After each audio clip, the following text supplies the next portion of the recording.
Hey, I'm Randy and I'm the Cheap Audio Man. Here at the Cheap Audio Man, we don't feel like audio equipment, amps, DACs, speakers, turntables, or anything else associated with hi-fi should cost more than having to hire an attorney to get a red light, running a red light ticket fixed in Denton County because you completely forgot about it and then there's a warrant out for your arrest. So, grab a cup of coffee, sit down. Let's talk about the Jamo S801s. Let's talk about the Jamo S801s.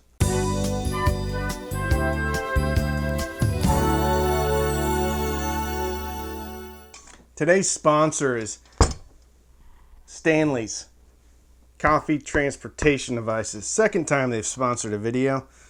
Stanley's. Don't be a whiny snowflake and buy a stupid coffee mug that costs $50 when you can buy a high quality Stanley's coffee transportation system for like less than that. And it's not dumb, and it's cool because Stanley's been doing it for over 100 years. Keeping cold things cold and hot things hot. Stanley's. Thermoses for men. Okay, I hope you like that. I know Stanley's does. All right, Jamo S801s. Little bookshelf speaker. Comes in their set of 5. So S803s, S801s, and then their center channel for like $230. Okay, if you buy these just by themselves, the price kind of bumps around a little bit. Sometimes you can get them by themselves for like $100. Sometimes they're more expensive. Like I think they're $150 right now in Crutchfield. But just get them. Nice and inert. Just get them with the set of 5, because then you have the 803s, and the 803s are pretty awesome. Okay, 1-inch soft dome tweeter with the waveguide. You know, they pretty much use the same tweeter on all of their speakers, okay? Or I would assume they do. 4-inch polyfiber woofer for punchy mid-range and bass, okay? It's rear ported. Just like that. Nice port. And the sensitivity is 85 dB, 8 ohms. Seems a little low. I didn't really have an issue driving them at all. Well, I didn't have an issue driving them all. I was using the SMSL. It's the balanced. It's the DA8S or something like that. Okay, it's the balanced one. All right, not super powerful. It's like I think 40 into 8. Did just fine. Actually, one of the best pairings was the the Vista Audio Spark, which is only rated at 20 watts per channel, and it drove them wonderfully. Actually, that was a great pairing for whatever reason. All right, so they're built really well. Okay, Jamo knows what they're doing when they make a speaker. They're not, you know, rectangle on top. They just look good. They're built better than any other speaker in this price range, and are more attractive too. But that's pretty subjective. Okay, let's talk about Soundstage and Imaging.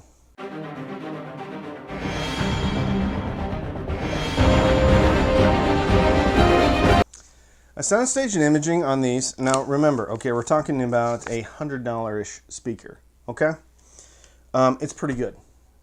All right. The Dolly Spectre ones, the Klipsch RP400Ms, they do better. They do better. The Mica RB42s also do better. Wherever I May Roam by Metallica, at the beginning, 14-second mark or so, it came right, but not super far right. Okay, you can improve it through toe-in and placement and things like that. Okay, but we'll get into that in some of the other ones. Killing Strangers again was good. But not the best I've ever heard. Okay. Yeah, let's talk about bass.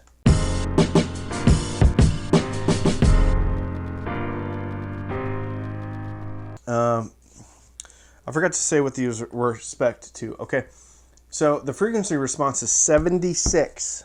Okay, up to 26K.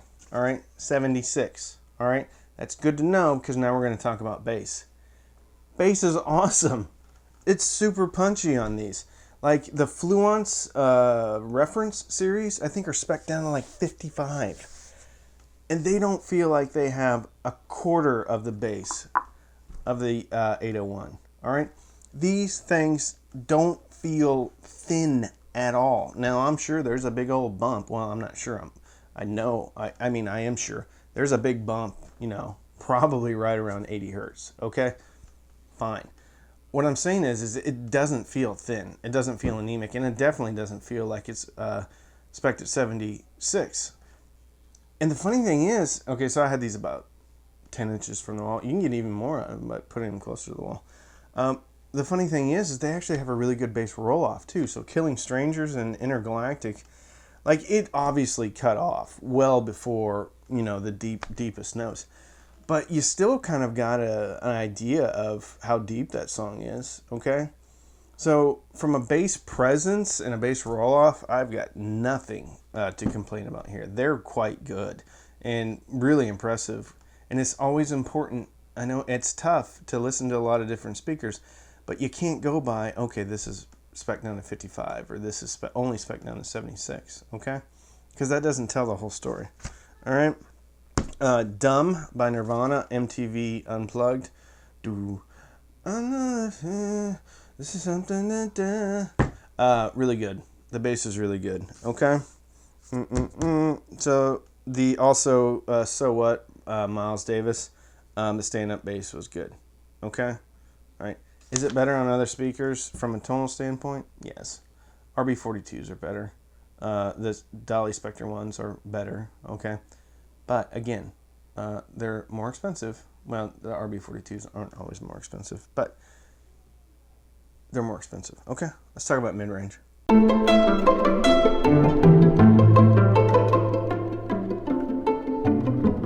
Mid-range. Okay, so here's where it kind of gets not bad, okay, but here's where maybe this is kind of the weaker point of the speaker. So mid-range, I feel, is scooped out, and it is, okay? The frequency response, you know, is a U-shaped. Not V-shaped, but U-shaped. Okay, so the lower part of the mids, like lower acoustic guitars in Rooster, like when they start, when male voices are lower, fine, okay? It's when male voices and the guitars start to get up into the upper frequencies or higher mid-range frequencies, it just seems like there's nothing in the middle. It seems like it's nice and full, or it's like a bit, I wouldn't say shrill, but a bit metallic and shiny. Kurt Cobain's voice on Dumb, again, was a bit metallic and a bit shiny when he went up, okay? Female vocals are better because, you know, they kind of reside more in that area. But if you have a real soulful singer, Nina Simone, Norah Jones, Adele, again, you're missing kind of that body of their voices, okay? Let's see.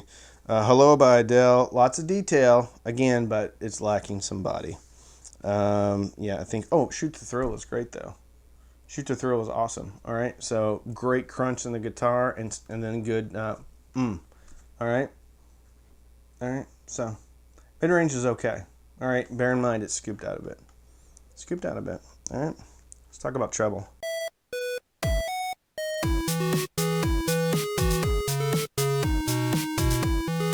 The kind of vibe for the mid-range kind of carries over to treble. Treble is actually quite good from a standpoint of it being quite present. All right, it can get a bit fatiguing if you're just rolling these at pretty high volumes, having them pointed directly at you.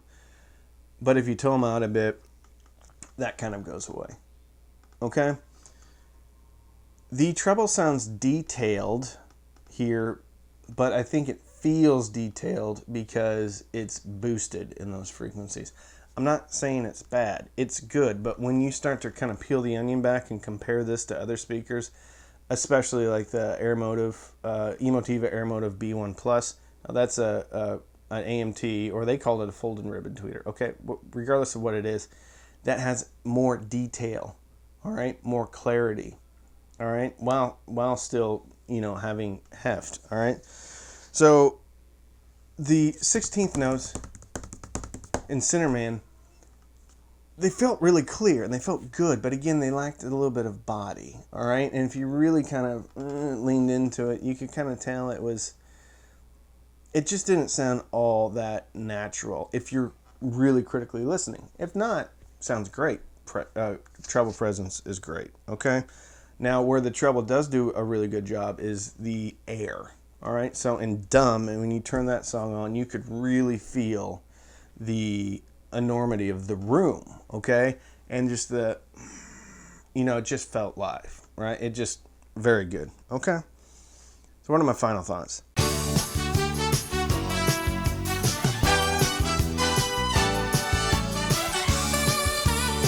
Final thoughts on the speaker is at $100, I think it's an absolute great value if you understand what you're getting into with the U-shaped curve. I think this is a speaker that can be used for desktop purposes very well.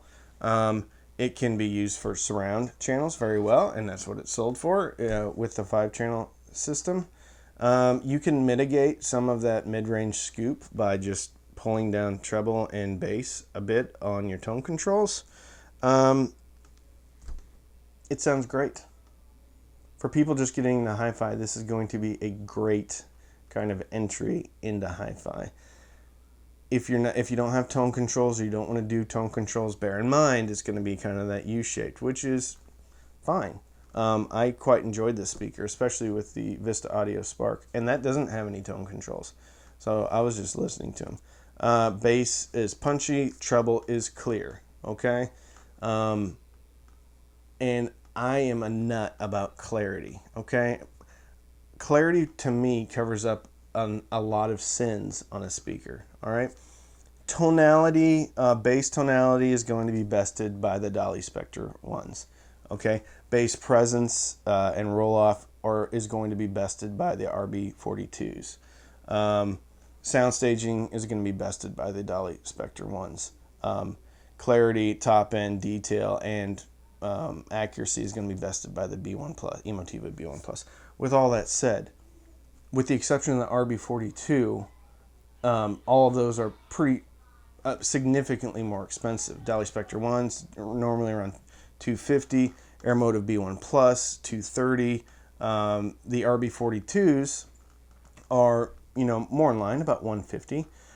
But these are kind of a yin and a yang, where the RB42s kind of have a boosted bass and then maybe flat mid-range and then a bit roll-off on top. This is a different sound signature, so this is more of a U-shaped. All right? So, they look great. They have great magnetic grills. They sound great, and unless you're kind of like you really like mid-range, okay, this is going to be a fine speaker for anybody, especially if you're getting into the hobby and you just want to get your first 2-channel, or you're looking for a desktop and you're not going to do a ton of like critical listening. You just want some music on in the background or whatever. These are great. These are great. Okay. So if you want to support the channel and you like what we're doing, please subscribe. If you like the video, like the video. There's some other ways you can support the channel. I have a Patreon, patreon.com/cheapaudioman. Also, any of the links in the description are affiliate links. If you click and buy through those links, it won't cost you anymore, but I will get a small commission off that. You can also sign up for Amazon Music HD for free. You don't even have to pay for it. It's 3 months for free. And I have my test track playlist in there in the description, as well as the Satanic Panic playlist. I need to make some more and put them in there, okay?